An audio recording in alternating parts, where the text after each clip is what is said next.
சிகாகோவில் முதலமைச்சர் மு.க. ஸ்டாலினுக்கு அமெரிக்க வாழ் தமிழர்கள் உற்சாக வரவேற்பு அளித்து வருகின்றனர். தொடர்ந்து அமெரிக்கா சென்றிருக்கும் முதலமைச்சர் மு.க. ஸ்டாலினுக்கு அமெரிக்க வாழ் தமிழர்கள் இணைந்து கலை நிகழ்ச்சியில் தற்போது முதலமைச்சர் மு.க. ஸ்டாலின் கலந்து கொண்டிருக்கிறார். பட்டு வேட்டி பட்டு சட்டை அணிந்து அந்த கலை விழாவில் முதலமைச்சர் மு.க. ஸ்டாலின் கலந்து கொண்டிருக்கும் காட்சிகளை பார்த்து வருகிறோம். அமெரிக்க வாழ் தமிழர்கள் இணைந்து நடத்தும் இந்த கலை விழாவில் முதலமைச்சர் மு.க. ஸ்டாலின் பங்கேற்றிருக்கிறார். சிகாகோவில் நடைபெறும் இந்த கலை விழாவில் முதலமைச்சர் மு.க. ஸ்டாலின் பங்கெடுத்திருக்கிறார். பட்டு வேட்டி பட்டு சட்டை அணிந்து அந்த விழாவில் முதலமைச்சர் மு.க. ஸ்டாலின் பங்கு பெற்றிருக்கிறார். அமெரிக்க வாழ் தமிழர்கள் மத்தியில் முதலமைச்சர் மு.க. ஸ்டாலின் உரையாற்றி வருகிறார். அமெரிக்க வாழ் தமிழர்களின் கலை நிகழ்ச்சியில் பட்டு வேட்டி பட்டு சட்டை அணிந்து முதலமைச்சர் மு.க. ஸ்டாலின் பங்கேற்றிருக்கிறார். தொடர்ந்து அந்த கலை நிகழ்ச்சியில் முதலமைச்சர் மு.க. ஸ்டாலின் உரையாற்றினார். இந்த உரையில் கலைஞரின் கவிதைகளை வாசித்தவாறு அவர் அந்த உரையை நிகழ்த்தியது குறிப்பிடத்தக்கது. அமெரிக்க வாழ் தமிழர்கள் மத்தியில் முதலமைச்சர் மு.க. ஸ்டாலினின் பேச்சு தற்போது முக்கியத்துவம் பெற்றிருக்கிறது. இந்த விழாவில் பட்டு வேட்டி பட்டு சட்டை அணிந்து முதலமைச்சர் மு.க. ஸ்டாலின் பங்கேற்றிருக்கிறார். சிகாகோவில் நடைபெறும் இந்த கலை விழாவில் அமெரிக்க வாழ் தமிழர்கள்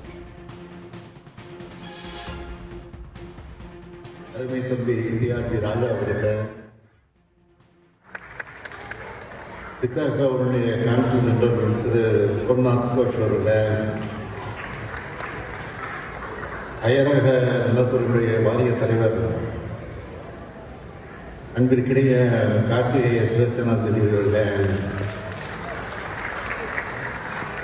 அரசு உயர் அலுவலர்களே, வாரிய உறுப்பினர்கள், கால்டுவெல் வேலுநம்பியிருக்கிறார், புகழ்காந்தி அவர்களே, முகமது பைசர் அவர்களே, நிகழ்ச்சியை சிறப்பாக ஏற்பாடு செய்திருக்கக்கூடிய டிஎன்எஃப் நிர்வாகிகள் வீரா வேணுகோபால் அவர்களே,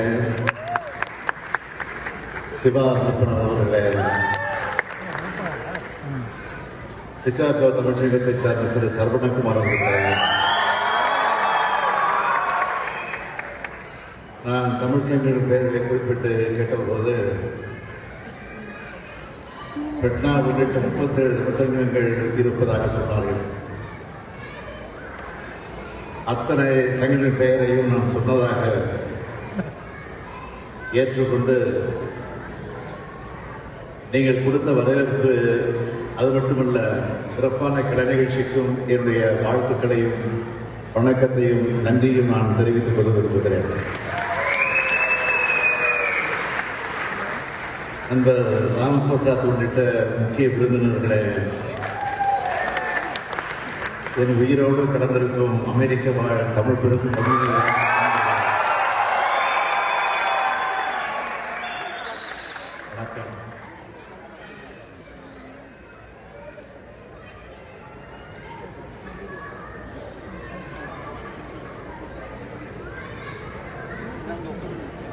எனக்கு என்ன தோணுதுன்னா, பேசாம முகத்தை மட்டும் பார்த்துக்கிட்டே இருந்தா போதும்.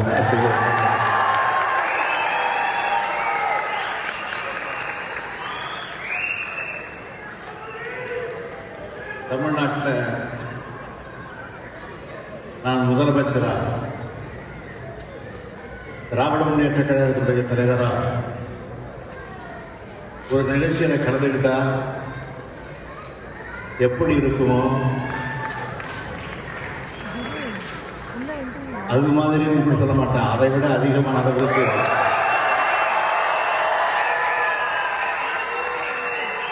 உணர்ச்சி பெருக்கோட இந்த சிகாகோவில் இந்த நிகழ்ச்சி நடந்து கொண்டிருக்கிறது. கலந்து கொள்வதற்கு நல்ல வாய்ப்பு எனக்கு கிடைச்சிருக்கு. நல்லபடியே சொல்றேன், நான் இன்னும் தமிழ் மண்ணில் தான் இருக்கேன்னா அமெரிக்காவில் இருக்கேன்னா, தமிழ் மண்ணில் இருக்கக்கூடிய உணர்வை இந்த நிகழ்ச்சியின் மூலமாக நான் பெறுகிறேன். உங்களில் ஒருவனா உங்கள் குடும்பங்களில் ஒருவனா நான் என்னுடைய இதயபூர்வமான நன்றியை மீண்டும் மீண்டும் உங்களுக்கு எல்லாம் நான் தெரிவித்துக் கொள்கிறேன். நான் தமிழ்நாட்டோட முதலமைச்சராக பொறுப்பேற்ற பிறகு தொழில்துறையில் முதலீடுகளை ஈர்ப்பதற்காக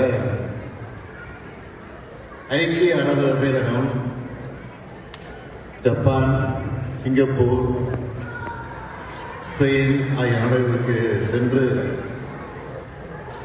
அதற்கு பிறகு இப்பொழுது லேட்டா அமெரிக்காவுக்கு வந்திருக்கிறார். லேட்டா வந்தாலும் வரவேற்பு லேட்டஸ்டாக இருக்கிறது.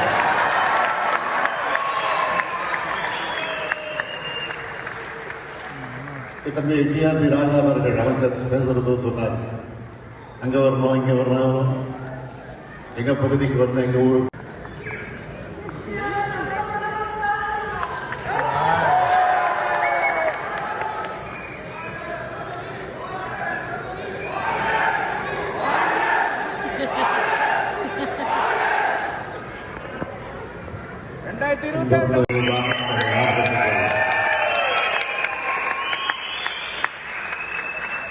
அண்ணா அடிக்கடி சொல்வார், அனைவரும் பிறக்க ஒரு தாய் வயிறு தாங்காது என்ற காரணத்தால் தான் தனித்தனி தாயுடைய வயிற்றில் பிறந்த அன்பு உடன்பிறப்புகள் நாம் என்று சொல்வார். நாமெல்லாம் தனித்தனி தாயுடைய வயிற்றிலே பிறந்திருந்தாலும் நாம் எல்லோருக்கும் இந்த உறவை பாசத்தை ஊட்டிய ஒரு தாய் இருக்கிறார். அவர்தான் தமிழ் தாய்.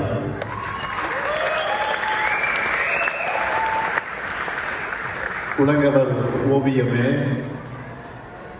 உற்சாக காவியமே, ஓடை நடுமரவரே, ஒளியமுழுக்குகின்றவே, அன்பே, அமுதே, அழகே, உயிரே, இன்பமே, இனிய தமிழே, ஆனத்துக்குவரை பண்பதுகளுக்கு என்றெல்லாம் தமிழை அழைக்க தோன்றது. இருந்தாலும் தமிழே என்று அழைப்பதற்கு புத்தகம்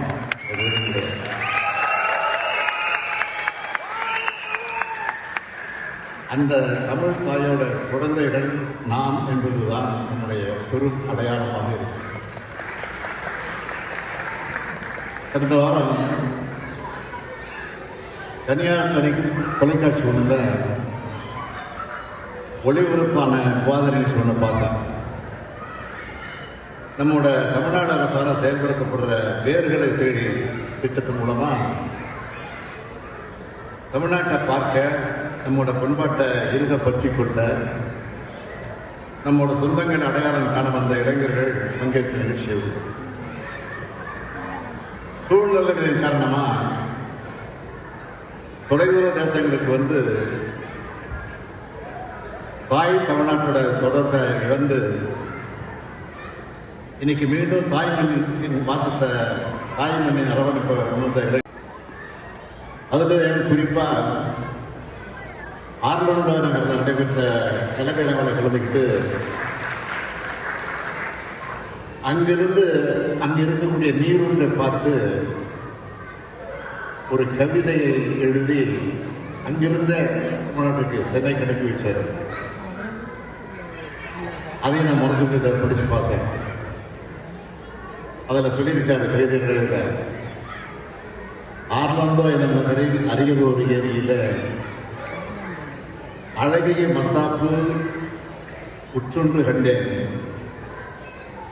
ஒளிவிளக்கு கூடுகின்ற காலத்திற்கு உருளையும் சகாமல் ஆடுகின்ற நீரூற்று ஆட்டக்காரி நாட்டியத்தின் நேர்த்தி என்ன சொல்வேன் அப்படின்னு தலைவர் கலைஞர் இந்த கவிதையை காட்டியிருக்கிறார். அந்த கவிதை வந்து ஆங்கிலத்திற்கு மொழிபெயர்க்கப்பட்டு வெளியிடப்பட்டிருக்கு. அடுத்து இதே சிகாகோவுக்கு வந்திருந்தார்.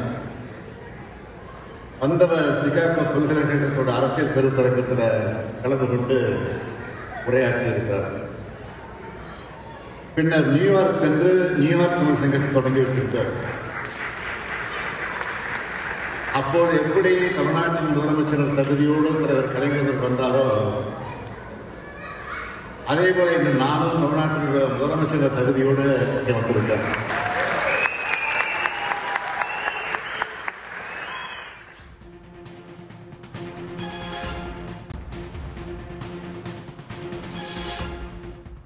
உடனுக்குடன் செய்திகளை தெரிந்து கொள்ள சன் நியூஸ் பெல் ஐகானை கிளிக் பண்ணுங்க.